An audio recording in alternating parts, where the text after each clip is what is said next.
ሁለት ሰዎች ጧት ተነሱና ሲነሱ ዝናብ ነው፣ ኃይለኛ ዝናብ። አንድ ሰው የሚያለው ሲያስጠላ ዛሬ ኃይለኛ ዝናብ ነው፣ ማንም ከቤቱ አይወጣም፣ ስለዚህ እኔም ብተኛ ይሻለኛል አለ። ሁለተኛ ሰው ደግሞ ባለ ዛሬ ዝናብ ነው፣ ማንም ለመሸጥ አይወጣም፣ ስለዚህ እኔ እወጣለሁና በደም ሽጬ እመጣለሁ። እሺ ችግሩ አይደለም፣ ችግሩ አንተ ለችግሩ እንዴት ታየዋለህ ነው። ኦሬዲ ችግር ከሆንክ ችግር ያልሆነ ነገር ወደ ችግር መቀየር አይቀርም።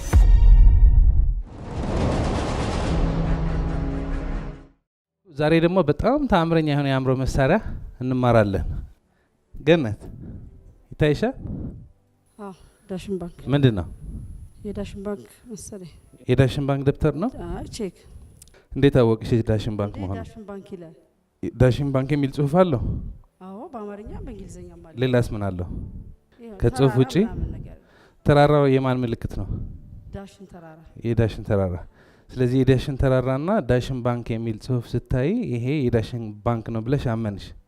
ምስሉ ደግሞ ዳሽን ተራራ ስለሚያሳይ ነው። ትስማማለሽ? አጨብጭቡላት አንዴ።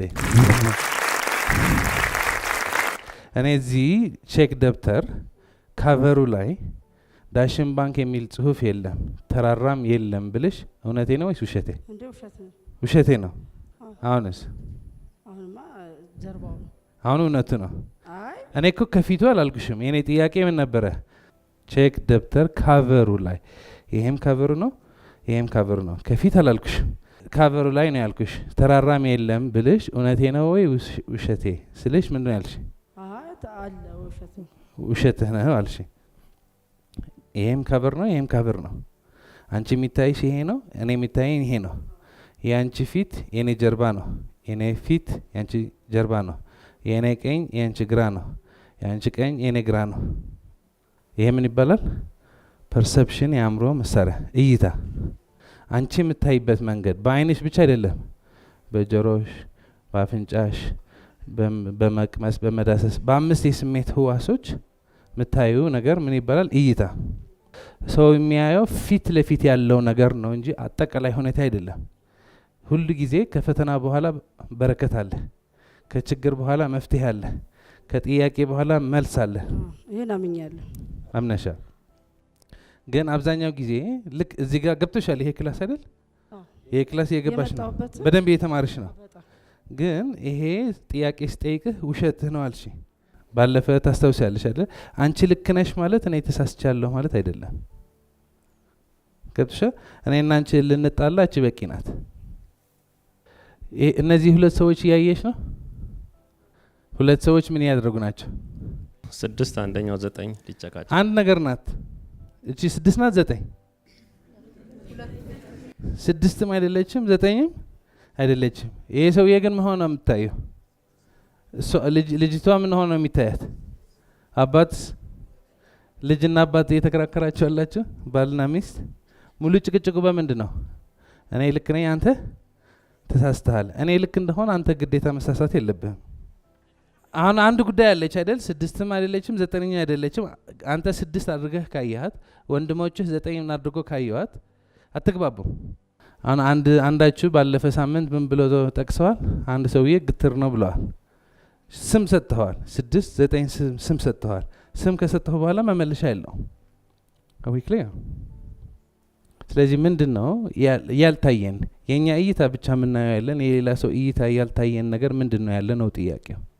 ፐርሰፕሽን ሁሉ ነገር ማየት ነው እንዳለ። አሁን ግን እንዳለ እንዳናይ አንዳችን 6 ብለን አምነናል፣ አንዳችን ደግሞ 9 ብለን አምነናል። ኦልሬዲ 6 ብለህ ካመንክ 9 ነው ብሎ ለማመን በጣም ከባድ ነው። 9 ናት ብለህ ካመንክ 6 ብሎ ማመን በጣም ከባድ ነው። ደሃ ነኝ ብለህ ካመንክ ሀብታም መሆን ከባድ ነው። ተበዳይ ነኝ ብለህ ካመንክ መፍትሄ ማግኘት ከባድ ነው።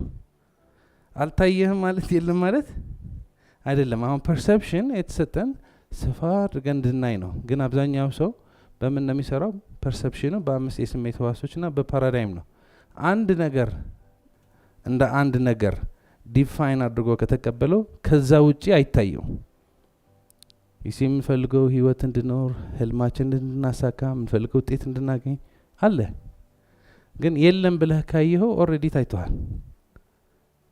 ምንም ብናሳየህ ምንም አለማየትህ አይቀርም። ስለዚህ ምንድነው የማይታየኝ ያለ ነው ነገሩ። አሁን ካለህበት ወደሚቀጥለው ደረጃ እንዲሄድ የሚያስፈልገኝ ሁሉ ነገር አለ። ምንድነው የማይታየኝ ያለ? that's what we want to check። እሱን ቼክ ማድረግ የምፈልገው። ይሄ ግን በዚህ ብቻ የሚያልቅ አይደለም፣ ሰፊ ነው። ከዚህ በላይ መሄድ ይችላል። እናመሰግናለን። እባካችሁ እናመስግናቸው። ሌላ ጥያቄ እቺ ምንድናት? ዜሮ። ለምን እቺ ዜሮ ናት? ብዙ ስያሜ ነው ያላት አይደል? ዓለም ሙሉ ካየን ብዙ ስያሜ ነው ያላት። አንድ ምንድን ነው? ዜሮ። ሌላስ? ኦ። ሌላስ? አ። በትግርኛ ከሆነ ዐ። እሺ። ጸ። 5 ከ50 በአረብኛ ከ50 በግዕዝ 2 መስመር ቢኖራት ኖሮ ምን ትባል ነበር? 4 ወይ ደግሞ ቀለበት ወይ ደግሞ ክብ ሰርክል የፈለግ ነው። በቻይና 9 ልትሆን ይችላለች። አላቅም ስለ ቻይና። ስንት ቋንቋ ነው ያለው? በመቶዎች በሺዎች የሚቆጠር ቋንቋ ነው ያለው አይደል? የሆነ ሀገር እቺ በልትሆን ይችላለች። በቁጥር ደግሞ 7 ልትሆን ይችላለች። አይ ዶንት ኖ። እቺ 0 አይደለችም፣ 5 አይደለችም፣ 2 አይደለችም፣ 4 አይደለችም። ፓራዳይማችን ነው 5 ወይ 4 የሚያደርጋት። ፓራዳይም ምንድነው? ከልጅነታችን ጀምሮ እስከ ዛሬ ድረስ በአእምሯችን የተገነባ የሀሳቦች፣ የስሜቶች፣ የእምነቶች፣ የልማዶች ድምር ነው አይደለ? አንድ እኛ ትምህርት ቤት ስንሄድ ማን የሚባል ነበረ? የሂሳብ አስተማሪ። ስለዚህ ልብሱ ለብሶ ይመጣል። ምን ይላል? አስተምራቸዋለሁ ይላል። ስለዚህ በዜሮ ይጀምራል። ዜሮ ይጽፋልና ልጆች ምን በሉ ይላል። ትምህርት ቤት ሰምታችኋል? ጩኸት አለ። አሁን እዚህ ቤት ልጆች ነው የምንሆነው አይደለ? ሁሉ አራግፈን ልጆች ነው የምንሆነው። ስለዚህ ታግዙኛላችሁ። እሺ ልጆች ጫፍ ጫፍ ያላችሁ እስከ ዜሮ በሉ። ዜሮ በሉ። አንቺ ልጅ አባትሽ ጠሪያለሽ፣ ነግሬሻለሁ። ዜሮ በሉ። ዜሮ በሉ። ትምህርት ቤት ስትሄድ ዜሮ አይደለችም። ደርሰህ ከተመለስክ በኋላ ምን ትሆናለች? ዜሮ። ይሄ ችግር የለውም። ግን ሌላ ትምህርት ቤት ደግሞ ሌላ ችግር የሌለበት ትምህርት ቤት አለ። እቺ ፊደል ሲያያት ምን ብሎ ነው የሚያስተምረው? ካምሳ። በአረብኛ 5 ማለት ነው። ካምሳ ብሎ ያስተምራል። እዛ ስትሄድ ምን ነው የሚባለው? ካምሳ ነው የሚባለው። አሁን በዚህ ያላችሁ አረብኛ ትምህርት ቤት ነው ያደጋችሁ እንበል። ካምሳ በሉ። ካምሳ በሉ። የሆነ ቻይና ስትሄድ ደግሞ ምን እንደሚሏት? 7 ነው የሚሏት። 7 እንበላት ሳምቲንግ። አሁን ይሄ ችግር የለውም። እናንተ 7 ማለታችሁ፣ እነዚህ 5 ማለታቸው፣ እነዚህ 0 ማለታቸው፣ እነዛ 2 መስመር ጨምሮ 4 ማለታቸው that's not a problem። ችግሩ ምንድነው? ሲገናኙ ምን ይፈጠራል? ጦርነት። እንዴ እቺ ምንድናት? 5 እንዴ 4 ናት፣ በእኛ 4 ናት፣ በእኛ 9 ናት፣ በእኛ 0 ናት። ክርክር ይፈጠራል። አክቲቪስት የሚባሉ ደግሞ አሉ። እነዚህ ባለጌዎች እቺ አባቶቻችን 0 ያሏት እንዴት 4 ይሏታል? እንዴት 5 ይሏታል? እንዴት 9 ይሏታል? አብዛኛው ሰው ስለማያስብ ይቀሰቀሳል፣ ይለኮሳል። እሱ አይደለም እንዴ በቤተሰብ ውስጥ ችግር የሚፈጥረው? ባል ሌላ ያስባል፣ ሚስት። ጉዳዩ እኮ ቬሪ ሲምፕል። በሰዎች መሀል ብቻ አይደለም፣ በብሔሮች መሀል፣ በአገሮች መሀል እንዴት ሰው ለሰው ሊገድል ይሄዳል?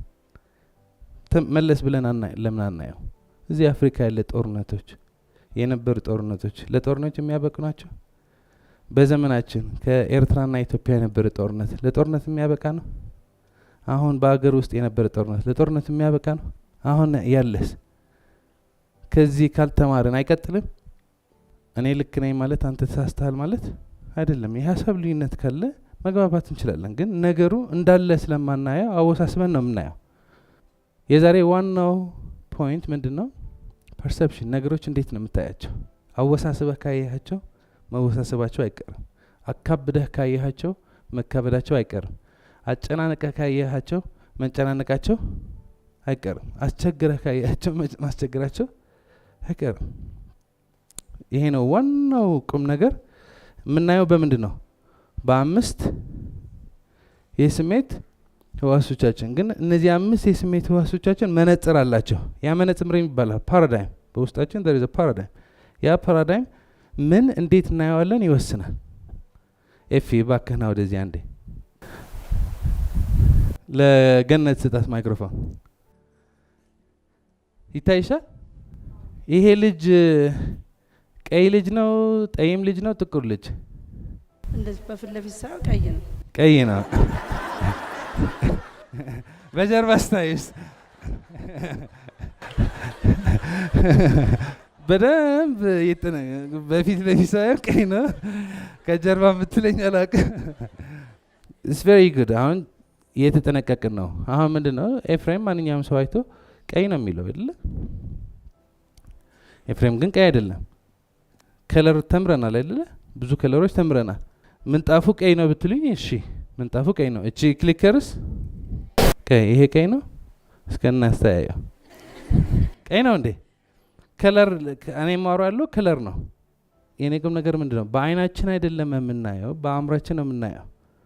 ፓራዳይም ይሄ ቀይ ነው ብለ ካመነ ቀይ ነው የሚያየው። ግን እውነቱ ካያችሁ ቀይ የሚባል ቀለም የለውም።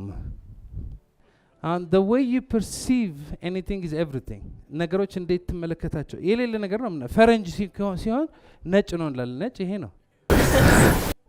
የሆነ ሰው ጥቁር እንላለን፣ ጥቁር ይሄ ነው። የሌለ ነገር ነው የምናየው።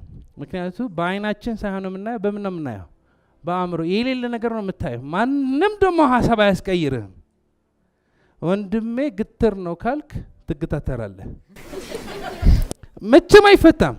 ያቺ ግትር ነው የምትለው ስታነሳት ከዛ ማየት ጀምራለህ። ምክንያቱ ያ ግትር የምትለው ሰውዬ የሚገርሙ ባህሪያት አሉት። ያ አይሰማም የምትለው ሰውዬ የሚሰማው ነገር አለ። ያ መጥፎ ያልከው ሰውዬ ጥሩ ነገር አለው። በሁሉም ሰው ጥሩ አለ፣ መጥፎ አለ አይደለ? በእኔ ውስጥ ጥሩ አለ፣ መጥፎ አለ። መጥፎውን የቀነስክ ጥሩውን እየጨመርክ ነው አይደለ? በተደጋጋሚ የምታየው መጥፎ ከሆነ ሁሉም ሰው መጥፎ መሆኑ አይቀርም። በተደጋጋሚ የምታየው ጥሩ ከሆነ ሁሌ ጥሩ መሆኑ አይቀርም። በተደጋጋሚ የምታስበው ሀብት ከሆነ ሀብት መምጣቱ አይቀርም። በተደጋጋሚ የምታየው ድህነት ከሆነ ድህነት መምጣቱ አይቀርም። ስለዚህ ዓለምን የምታይበት መንገድ ህይወትን ሼፕ ያደርገዋል። ሶ ሃው ዱ ዩ ሲ ራስህን እንዴት ታያለህ? ዓለምህን እንዴት ታያለህ? እዚህ መጥቶ የሚያኮርፍ ሰው አለ አይደለ? ለምን? እዚህ መጥቶ የሚያማርር ሰው አለ። ጉድለት ስለሌለ አይደለም። በቃ ጉድለት ነው የሚታየ። እዚህ መጥቶ ደግሞ የሚደሰት አለ። ለምን ነው የሚደሰተው? ምን ይታይሃል? ደስታ ይታይሃል። እስከ ደስ ያለው ሰው ብቻ አይጮህልኝ። ሶ ጠዋት ወጥቶ አንድ ነገር ከባድ ነው ካልከው ኢትስ ጀስት አ ዊርድ ፕሮግራም። አንድ ሰው አንድ ነገር ወጥቶ ጥሩ ነው ካልከው ኢትስ ሴም ፕሮግራሚንግ። ሁለት አንድ አይነት የሆነ ሰዎች አንድ አይነት ድርጅት ቢገቡ ኢንሹራንስ እንበለው፣ ኢንሹራንስ ሴልስ የሚሸጡ አንዱ ከ10 ሺህ በላይ አልፎ አያውቅም። አንዱ ደግሞ ሚሊዮን ይሸጣል ለካምፓኒ፣ ከዛ በላይ ይሸጣል። ዋይ? ምክንያቱም አንዱ ችግሩ ነው። እነዚህ ሁለት ሰዎች ኦልሞስት ልዩነት የላቸውም። ከአንድ አይነት ተመሳሳይ ቤተሰብ ነው ያደጉ፣ በአንድ አይነት ትምህርት ቤት ነው የተማሩ፣ በአንድ አይነት ዲግሪ ነው ያላቸው፣ በአንድ አይነት ሰዓት ነው የተቀጠሩ፣ አንድ አይነት አለቃ ነው ያላቸው። አንዱ ሚሊዮኔር ይሆናል፣ አንዱ ወር ለወር ኪራይ መክፈል ያቅተዋል። የሆነ የማን ነው የዚህ ጊዜ ነው የለስ ብራውን ታሪክ አለ። ሁለት ሰዎች ጠዋት ተነሱና ሲነሱ ዝናብ ነው፣ ኃይለኛ ዝናብ። አንድ ሰው የሚያለው ሲያስጠላ፣ ዛሬ ኃይለኛ ዝናብ ነው፣ ማንም ከቤቱ አይወጣም፣ ስለዚህ እኔም ብተኛ ይሻለኛል አለ። ሁለተኛ ሰው ደግሞ አለ፣ ዛሬ ዝናብ ነው፣ ማንም ለመሸጥ አይወጣም፣ ስለዚህ እኔ እወጣለሁና በደንብ ሽጬ እመጣለሁ። እሺ፣ ችግሩ አይደለም፣ ችግሩ አንተ ለችግሩ እንዴት ታየዋለህ ነው። ኦልሬዲ ችግር ከሆንክ ችግር ያልሆነ ነገር ወደ ችግር መቀየርህ አይቀርም። ኦልሬዲ መፍትሄ ከሆንክ ችግር የነበረ ነገር ወደ መፍትሄ መቀየርህ አይቀርም። ወደ ህይወታችሁ ተመልሳችሁ ስትመለሱ የተለያዩ ችግሮች መጥተዋል፣ ወደ ህይወታችን የተለያዩ ፈተናዎች መጥተዋል፣ የተለያዩ በረከቶች መጥተዋል። የሆነው ነው ያገኘ ነው። ያ ችግር ሲመጣ ችግር ሆነ ከጠበቀው ድራሽን ነው የሚያጠፋ። ግን መፍትሄ ሆነ ከጠበቀው ችግሩ ታድግበታለህ። አታስታውሱ? የሆነ ችግር መጥቶ ወደ መፍትሄ የቀየራችሁበትና በደንብ ያደጋችሁበት። እኔ ከአስመራ ስወጣ ችግር መስሎኝ ነበረ፣ ስለተጠቀምኩበት አሳደገኝ።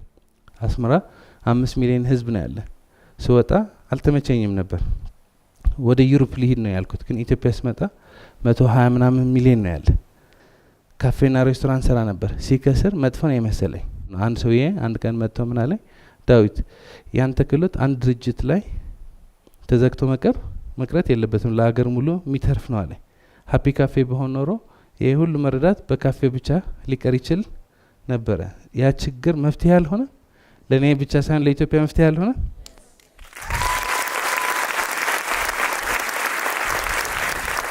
ስለዚህ ችግር የሚባል የለም፣ ክፍት በር ብቻ ነው። አእምሮ ክፍት ከሆነ በዛ ችግር ታድጋለህ። አእምሮ ዝግ ከሆነ በረከት ቢመጣም ትጠፋበታለህ። the way you see yourself is everything. the way you see yourself is everything. እቺ በጣም የተማርኳት ኤሪክ ቶማስ አይደለ? ኤሪክ ቶማስ is a very good motivational speaker. he is very good motivational speaker እና ስንት መከራ ነው ያየ፣ ስንት ድህነት ነው ያየ። የሆነ ሰዓት ከቤት ወጣ፣ መንገድ ላይ ወጣ፣ ስንት መከራ ያየ፣ ስንት ስቃይ ያየ፣ ስንት ጉዳይና ተነሳሳ፣ መስራት ጀመረ፣ ማደግ ጀመረ።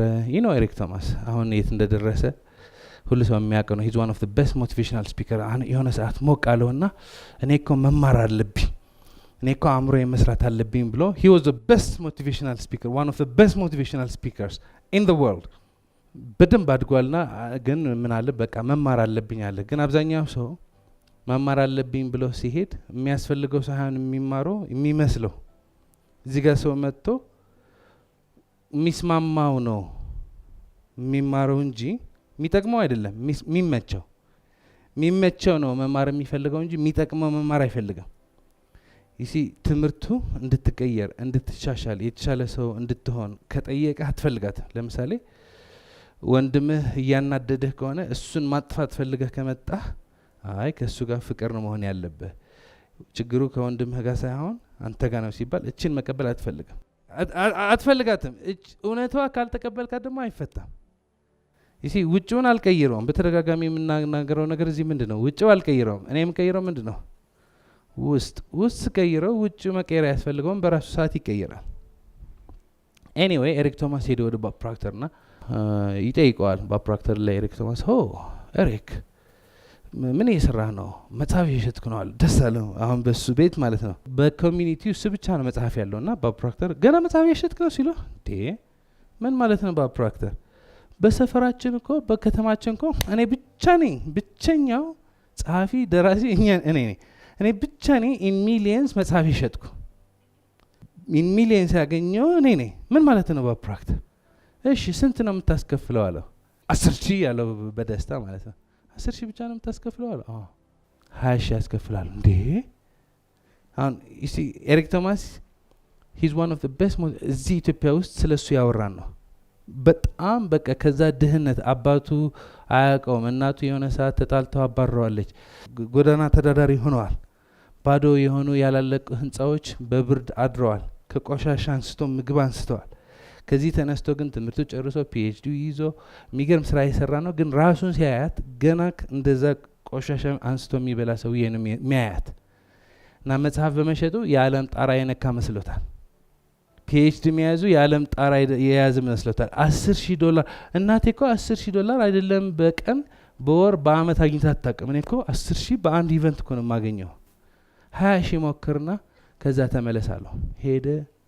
ከ6 ወር በኋላ ተመለሰ። ቦብ ፕሮክተር 20,000 ያልኳቸውና ሁሉም 20,000 የከፈሉኝ ነው አለ። አይ ኤሪክ 100,000 በላቸውና ምን እንደሚሉ ይሁት። እንዴ ባለፈ 20,000 አልካኝ አይደል እንዴ? 20,000 ያገኘው እኮ ነው። ምን ነው የምትፈልገው ሰውየው? ምን አለው ኤሪክ? the way you see yourself is everything። ራስህን የምታይበት መንገድ is everything። ራስህ እንደ 10,000 ካያት 10,000 ነህ፣ 5,000 ካያት 5,000 ነህ፣ 20,000 ካያት 100,000 በላቸውና እነሱ ነጎሽት ያድርጉ። how do you see yourself? how do you see yourself? አሁን 10,000 የሚያገኝ ሰው ወደ 100,000 ብሎ መደራደር አይፈልግም። ለምን ነው የማይፈልገው? ምክንያቱ ይቻላል ብሎ አያምንም። ምክንያቱ ለራሱ አምኖታል። የመጀመሪያ ድርጅት ሲገባ 10,000 ሲሰጡት፣ ሁለተኛ ሲገባ 10,000 ሲሰጡት፣ ወንድሙ ሲመለከተው 10,000 አካባቢ ሲሆን፣ እህቱ ሲመለከት 10,000፣ ጓደኞቹ 10,000 ሲሆኑ እኔ ከ10,000 በላይ ማግኘት አልችልም የሚል ሀሳብ ሆን ብሎ ሳይሆን ሳያስበው ተገንብቶለታል። 100,000 ብታወራለት ምን ልስረቅ ልዝረፍ ከየት? ፈጣሪ በህይወት ዘመናችን ሙሉ ከምንጠቀምበት በላይ 10,000 የሚያስገኝ 100,000 የሚያስገኝ ሳይሆን ከምንጠቀምበት በላይ ስንጠቀምበት፣ አቅማችን ስንጠቀምበት በወር 10,000 ማግኘት እንችላለን። አቅማችን ስንጠቀምበት 100,000 ማግኘት እንችላለን። ፈጣሪ የሰጠን 100 ሺህ የሚያስገኝ አቅም አይደለም። 1 ሚሊዮን የሚያስገኝ አቅም አይደለም። 1 ቢሊዮን የሚያስገኝ አቅም አይደለም። የተጠቀምን ብንጠቀም የሰራን ብንሰራ ፈጣሪ በህይወት ዘመናችን ሙሉ ከምንጠቀምበት በላይ ድንቅ አቅምና ችሎታ ሰጥቶናል። ይህ የፈጣሪ ስጦታ ነው። ለፈጣሪ መልሰን የምንሰጠው ነገር ባይኖር እንኳ ማመስገን እንችላለን። ከምናመሰግንበት አንድ መንገድ ያለን አቅም እስከ መጨረሻ ድረስ መጠቀም ነው። የሰው ልጆች ብቻ ነን የተሰጠን አቅም እስከ መጨረሻ ማንጠቀም። ዛፍ አይታችኋል? እስካለ የመጨረሻ ነው የምታድገው። እንስሳም ህል ምናምን የላቸው። አንበሳ እስከ መጨረሻ አንበሳ ነው የሚሆነው፣ አይጠራጠርም። አሁን 1 ሚሊዮን በወር ማግኘት አይደለም፣ ቤት መግዛት አይደለም፣ መኪና መግዛት አይደለም፣ ምንም ነገር አይደለም። አቅምህ እስከ መጨረሻ አሟጥጠህ መጠቀም ነው። መቼ? ህልም ሲሳካ፣ የክላስ ሲያልቅ፣ አገሪቷ ስትቀየር፣ ሚስትህ ስታዳምጥህ፣ ወንድምሽ ይቅርታ ሲጠይቅህ፣ ከዩቲዩብ ቪዲዮ ሲወርድ፣ እንደሱ ነው አይደለ? መች? አሁን የራስ ድርጅት ስትከፍት፣ ባለህበት ድርጅት አቅምህን እስከ መጨረሻ ድረስ አሟጥጠህ መጠቀም ነው።